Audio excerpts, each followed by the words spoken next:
You know, when you think about police ethics, it's easy to picture a dusty old textbook. But the reality? It's a constant, high stakes challenge playing out on our streets every single day. This isn't about some abstract theory, it's about real world decisions with very real consequences. And this quote from our source material, man, it just hits the nail on the head. Ethical principles aren't just for the classroom. They have to be operational, put into practice under incredible pressure. And that's really the core idea we're going to unpack today. So, on one side, you've got the textbook world of ethics. Everything's clean, with clear rules about what's right and what's wrong.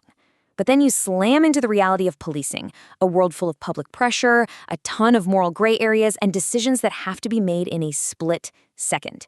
It's in that gap between these two worlds where everything gets, well, complicated. All right, so let's dive right into that gap. The huge difference between the book and the beat. It's right here, between the theory and the actual application, that some of the toughest challenges for law enforcement really pop up.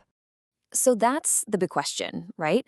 If most officers know the rules and they genuinely want to do the right thing, what is it that pushes them to cross a line? Well, the answer often lies in this surprisingly seductive kind of trap. And that leads us straight to something called the noble cause trap. It's this fascinating concept that explains how the very desire to do good, to catch the bad guy or protect the community, can ironically lead an officer down a really dangerous path.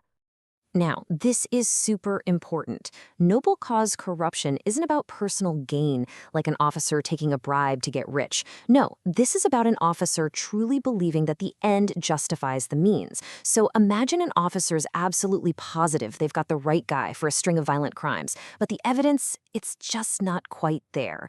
That noble cause of getting a dangerous criminal off the streets might tempt them to bend the rules, maybe leave out one little detail in the report, just to make sure they get a conviction. And it really is a slippery slope. It doesn't happen all at once. It starts with a good intention, that noble cause. Then comes the intense pressure from the public, from the department, to get results. An officer might start thinking, okay, I'll just bend the rules this one time to make sure justice is served. And boom, just like that, an ethical line has been crossed. Okay, so where does this trap actually show up in the real world? Let's look at some of those ethical crossroads where an officer's most basic duties can literally collide with each other. All right, let's take a situation we've all seen on the news: policing a large public protest. What's the officer's main job here? The answer is nowhere near as simple as it sounds. I mean, think about it. Officers are caught between two totally competing duties. On the one hand, their job is to uphold the constitutional right to free speech and assembly. But on the other hand, they have to maintain public order and stop things from escalating into violence or property damage. Trying to balance those two things is like walking an incredible ethical tightrope. Okay, here's another tricky one: sex offender notification laws. Now, these laws are obviously designed to keep the community safe, but boy, do they create a serious ethical puzzle for police. So, the officer has a duty to warn the community about a potential threat. That's for public safety. But at the same time, they've got a duty to protect that individual offender from, vigilante justice. So where does one duty end and the other one begin? It's a tough call. And for our last example, let's talk about something that's becoming more and more common: the rise of private security firms and public police officers working for them off duty. This adds a whole new layer of ethical complexity. You can see the problem right away, can't you? There's a huge potential for a conflict of interest here. A public police officer's duty is to serve the entire community. But a private security officer's duty? It's to their paying client. So when those two roles overlap in one person, whose interests are going to come first? That is a serious ethical crossroads. All right, so we've laid out some pretty tough problems. So what's the fix? Well, it's not about trying to find some new, perfect set of rules. It's about forging professional integrity by building a much stronger ethical foundation from the ground up. And the answer, the real key here, isn't just about knowing the rules better. It's about practice. Ethical strength isn't something you just learn by reading a manual. It's a skill. And just like any other skill, it has to be built and maintained through constant, disciplined practice. So what does that practice actually look like? Well, the best training gets way beyond the textbook.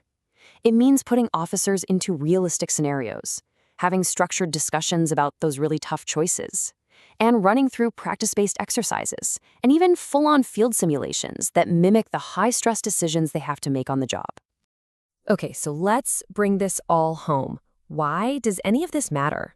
Not just for the police, but for you, for me, for all of us in the community. Because honestly, the stakes could not be any higher. What we're really talking about here is the very bedrock of a functioning society. Ethical policing is absolutely essential for community trust, for public safety, for protecting our constitutional rights, and for the professional integrity of law enforcement itself. And this final quote really drives the point home. That applied training we were just talking about, the scenarios, the simulations, it's way more than just an exercise. This is the very process where an officer's professional identity is shaped and forged. But that leaves us with one last big question to think about. We've talked a lot about what officers need to do, but this isn't a one-way street. So what is our role as a community in demanding, in supporting, and in helping to foster a culture of ethical policing? That's definitely something for all of us to consider.